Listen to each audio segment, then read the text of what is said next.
So several years ago, I was working for the Democratic National Party, and right before Election Day, I got reassigned to help out with the voter rolls that help, or the national hotline that helps get people to the polls when they can't do it on their own. And I was feeling really hopeful and optimistic about doing this good work and making an impact on the community.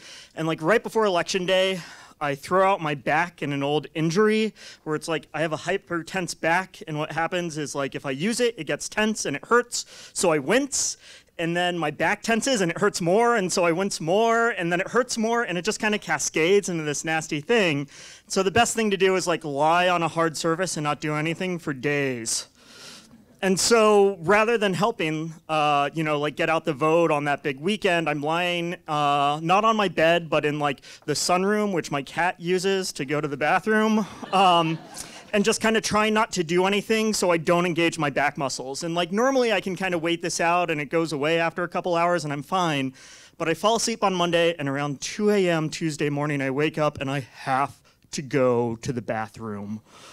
And really badly I have to pee. And the bathroom is on the other side of the apartment, so I kind of flop over and then crawl to the bathroom, but I can't engage my core, so I do these chicken wing things to get there on the rug, and I'm going, and I get to the bathroom, and it feels so good because the tile is cool, and I have rug burns on my forearms from getting there, and as I'm just kind of enjoying this moment, I realize I don't have a plan past this because I can't stand up to pee and I can't sit down to pee, and I don't know what to do, and so I think about going to the bathtub and just kind of lounging and letting it go.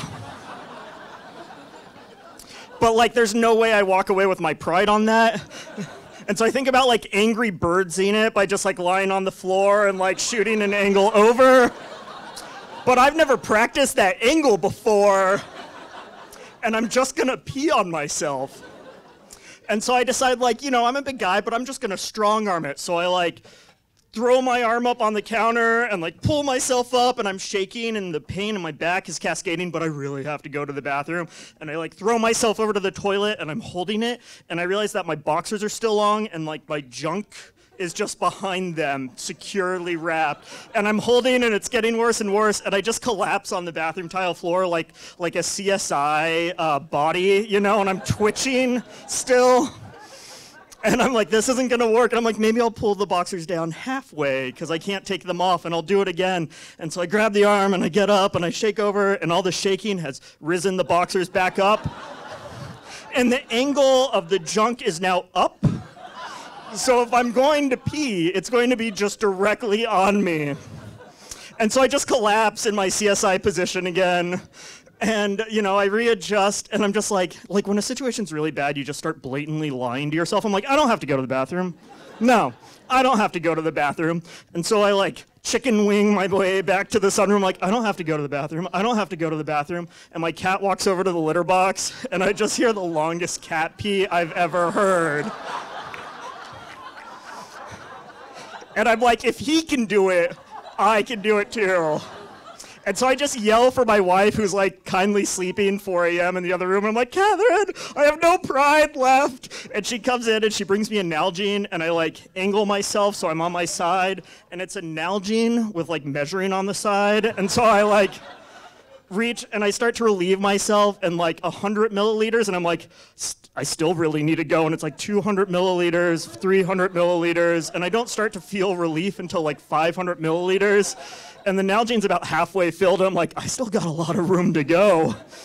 And it gets up, and it goes to 800, and then 900. And at 950 milliliters, I have finally relieved myself completely. And my wife takes the Nalgene and gets rid of it. And so, for the rest of the day, I'm trying to still find hope in something in the election. And I'm getting these things of voter can't leave their house without assistance. And I'm I feel you, voter, I feel you. And it's voters feeling self-doubt and dread about what this means for the rest of their life because the polls are coming in and Donald Trump is gonna beat Hillary Clinton.